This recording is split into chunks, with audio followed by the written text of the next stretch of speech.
Hello दोस्तों, नमस्कार। बहुत बहुत स्वागत है आपका हमारे यूट्यूब चैनल पर। तो दोस्तों, कैसे हैं आप सब लोग। तो आज मैंने वर्तनी टॉपिक को लिया है। कौन से टॉपिक को? वर्तनी टॉपिक को मैंने लिया है। और इस टॉपिक से एग्जाम में प्रश्न आना ही आना है। हर एग्जाम में वर्तनी से एक दो क्वेश्चन पक्का पूछा जाता है। तो चलिए देर ना करते हुए अपनी क्लास में चलते हैं और देखते हैं कि वर्तनी क्या होता है। सबसे पहले कह रहा है, किसी शब्द में आए हुए अक्षरों को मात्राओं सहित कहने या लिखने की रीति को हम क्या कहते हैं? वर्तनी। वर्तनी या अक्षरी कहते हैं। इसे हिज्जे भी कहा जाता है। क्या कहा जाता है? हिज्जे भी कहा जाता है।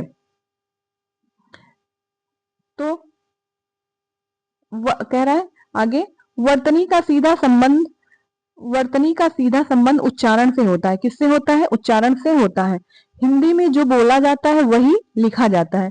यदि उच्चारण अशुद्ध होगा तो वर्तनी भी अशुद्ध होगी। प्रायः अपनी मातृभाषा या बोली के कारण तथा व्याकरण संबंधी ज्ञान की कमी के कारण उच्चारण में क्या आती है? अशुद्धियां आ जाती हैं, जिसके कारण वर्तनी में भी अशुद्धियां आ जाती हैं। तो हम लिए हैं वर्तनी से ही कुछ प्रमुख शब्द को लिए हैं जो कि शुद्ध और अशुद्ध रूप है उनका, शुद्ध और अशुद्ध। तो इधर साइड जो है वो शुद्ध है और इधर की तरफ जो है वो शुद्ध शब्द है। इधर अशुद्ध, इधर शुद्ध। चलिए देखते हैं कुछ प्रश्न को। कह रहा है आकाश। आकाश नहीं, इसका आकाश का शुद्ध रूप जो होता है आकाश होता है। क्या होता है? आकाश। आगामी। आगामी का शुद्ध रूप आगामी होता है। अजमाइश। अजमाइश का आजमाइश। अंत्याक्षरी। अंत्याक्षरी ये मोस्ट इंपॉर्टेंट है, ये प्रश्न पूछा जाता है। अंत्याक्षरी तो अंत्याक्षरी नहीं अंत्याक्षरी होता है। ध्यान दीजिएगा, ये जो है अंत्याक्षरी इसका शुद्ध रूप होता है। चलिए नेक्स्ट प्रश्न पर। अगला कह रहा है आर्यावर्त। आर्यावर्त नहीं आर्यावर्त होता है। क्या होता है? आर्यावर्त। आर्यावर्त। अल्पीन नहीं आल्पीन होता है। आवाज नहीं आवाज होता है। आविष्कार नहीं आविष्कार होता है। क्या होता है? आविष्कार। आशीर्वाद भी पूछा जाता है। आशीर्वाद भी पूछा जाता है। तो आशीर्वाद ऐसे लिखा जाता है। आशीर्वाद का शुद्ध रूप ये है। आहार नहीं आहार होता है। अगला कह रहा है चार दीवारी नहीं चाहार दीवारी होता है। क्या होता है? चाहार दीवारी।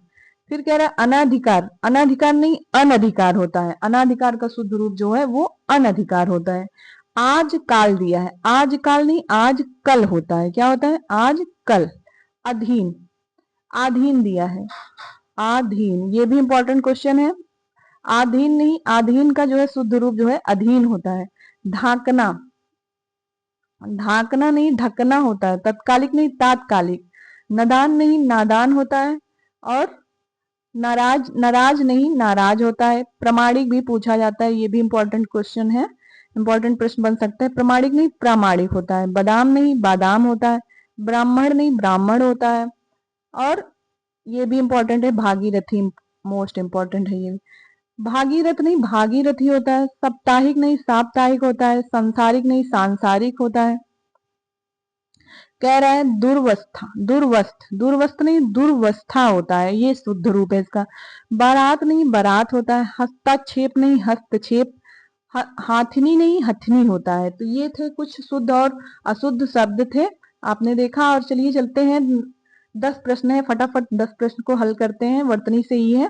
तो पहला प्रश्न कह रहा है निम्नलिखित में से शुद्ध वर्तनी का चयन करना है। ऑप्शन नंबर ए उन्नति, ऑप्शन नंबर बी उन्नति, ऑप्शन नंबर सी उन्नति, ऑप्शन नंबर डी उन्नति। तो इसमें जो है शुद्ध विकल्प का चयन करना है, तो ऑप्शन नंबर में डी सही है, उन्नति होता है, ऑप्शन नंबर डी। चलिए सेकंड प्रश्न पर। कह रहा है यह रास्ता दुर्गम है। इसका जो है हमें क्या बताना है? इसका शुद्ध रूप। शुद्ध रूप इसका बताना है। दुर्गम। दुर्गम तो ऐसे लिखा जाता है, ऑप्शन नंबर सी। ए भी गलत है बी भी गलत है, ऑप्शन नंबर सी दुर्गम सही है। थर्ड प्रश्न देखते हैं, इसमें भी शुद्ध बताना है। ऑप्शन नंबर ए कह रहा है अन्वेषण, बी अन्वेषण, सी अन्वेषण, सी अन्वेषण। तो इसमें अन्वेषण अन्वेषण का शुद्ध रूप किस तरीके से लिखा जाए? तो अन्वेषण जो है option number A is right answer. चलिए नेक्स्ट पेज पर। कह रहा है शुद्ध वर्तनी का चयन कीजिए। जाह्नवी।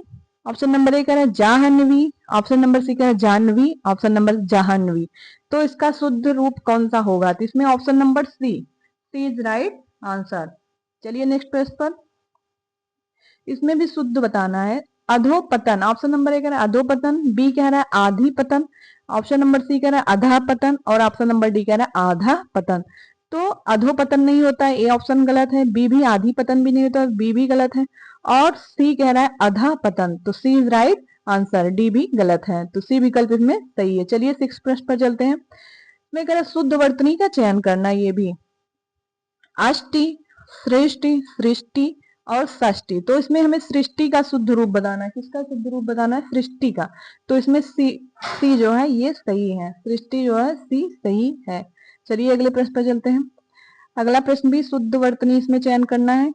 ऑप्शन नंबर 1 कृप, कृपा, कृपा और डी क्या है? कृपया, कृपा। तो इसमें जो है डी सही विकल्प है, ऑप्शन नंबर डी।